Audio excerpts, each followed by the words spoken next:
teman-teman, di part pertama kemarin kita bahas tentang KPR bank konvensional, dan di part kedua ini kita akan bahas tentang KPR developer syariah.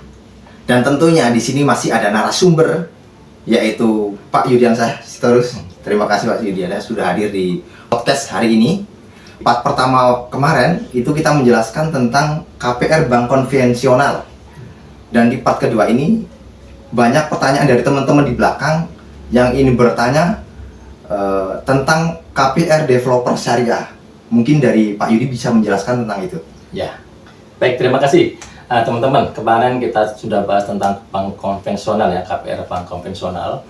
Ada beberapa jenis KPR. Jadi KPR menggunakan bank, itu ada bank konvensional dan bank syariah. Kemudian ada lagi opsi lain, jadi KPR developer syariah. Ini tidak menggunakan bank.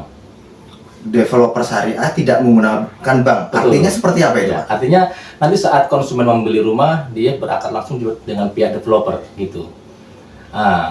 Gini, pada saat akad dengan developer, ini angsuran pun nanti DP sampai angsuran semuanya ke developer semua. Jadi tidak melalui pihak ketiga, pihak bank. Nah, perbedaannya apa? Kalau kita membeli KPR dengan KPR kredit KPR bank konvensional ya, itu akadnya adalah perjanjian pinjaman.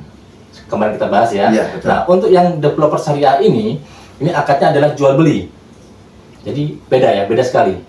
Nah, pada saat akad jual beli, tentunya begitu terjadi transaksi jual beli, properti yang kita beli itu sudah jadi hak kita, hak konsumen. Meskipun belum lunas. Belum lunas, iya betul. Nah, itulah perbedaannya.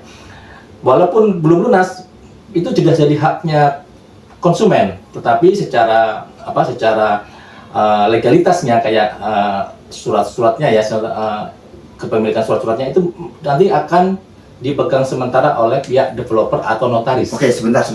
Di part pertama kemarin kita bahas tentang bank konvensional, yaitu di mana di bank konvensional itu ada terjadinya sita menyita. Iya betul. Nah, Ya. kalau di bank KPR developer syariah itu seperti apa kalau tidak menggunakan bank, Pak? Iya, kalau tidak menggunakan bank tentunya nggak ada sita. Jadi pada saat terjadi permasalahan dari Gagal bayar. konsumen belum bisa bayar, Iya. telat bayar ya, ini pihak developer tidak memberlakukan sita. Karena rumah itu jadi miliknya konsumen, jadi tidak berhak untuk menyita developer. Lalu solusinya seperti apa, Nah, Pak? solusinya nanti ini akan ada beberapa pendekatan persuasif ya. Jadi semacam komunikasi antara developer sebagai penjual, kemudian konsumen sebagai pembeli. Nah, akan ada komunikasi. Masalahnya di mana? Tentunya nanti ada kebijakan yang dikeluarkan oleh pihak developer gitu. Nah, seandainya ini ya, katakanlah ini pahit-pahitnya tidak bisa bayar, tidak bisa lanjut, bagaimana? Kan begitu ya masalahnya ya. Ini yang jadi mungkin titik garis besarnya. Betul. Pada saat konsumen tidak bisa bayar, tentunya rumah yang jadi milik konsumen ini harus dijual. Dan siapa yang menjual? Bukan developer. Jadi yang menjual adalah konsumen sendiri. Yang menjual konsumen sendiri. Solusinya begitu. Seandainya kita punya hutang nih, mau nggak mau kita harus jual aset kita dong. Betul. Supaya kita bisa membayar hutang kita. Betul. Ya? Nah, itulah yang terjadi jika kita mengambil rumah dengan cara KPR developer. Nah, tadi dijelaskan barusan kita menjual rumah kita, kemudian dari hasil penjualan itu kita bayarkan ke pihak perumahan atau seperti apa, Pak? Begini, Masih belum paham nih saya. rumah ya, oke. Pada saat nanti rumah itu kita jual, contoh saya sebagai pemilik rumahnya ya. Betul. Kemudian saya merasa saya tidak mau bayar nih. Solusinya apa? Solusinya rumah ini harus kita jual, harus saya jual. Tentunya pada saat 5 tahun lalu atau 10 tahun lalu, pada saat kita ngambil rumah, harga rumah pasti naik dong. Betul. Ya kan? Nah, artinya aset yang kita punya itu akan selalu naik kondisinya.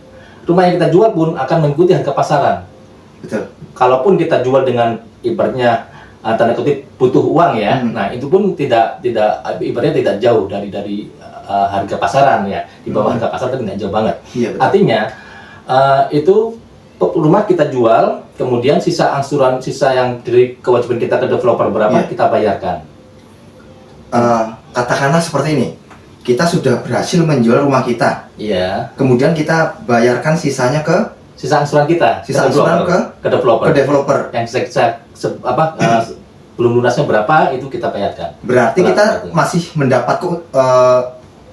mendapat ini ya, masih mendapat sisa dari penjualan tersebut. Iya, rumah sudah kita tempatin. Pertama ya, kedua pada saat kita jual rumah harganya masih selalu naik ya. Walaupun kita jual butuh itu pun di bawah harga pasaran masih ada keuntungan dari kita saat kita beli tentunya ya.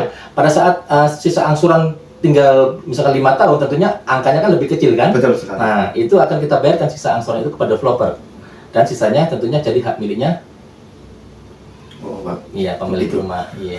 Jadi buat teman-teman ya, kalau kalian nyimak dari part 1 dan part 2, kalian bisa menyimpulkan rugi kita kredit dengan bank konvensional atau dengan bank syariah. Kalian pasti bisa menyimpulkan di mana letak kerugian atau keuntungan. Mungkin di part kedua ini saya cukupkan. Terima kasih Pak Yudi. Kita lanjut di part 3. Terima kasih.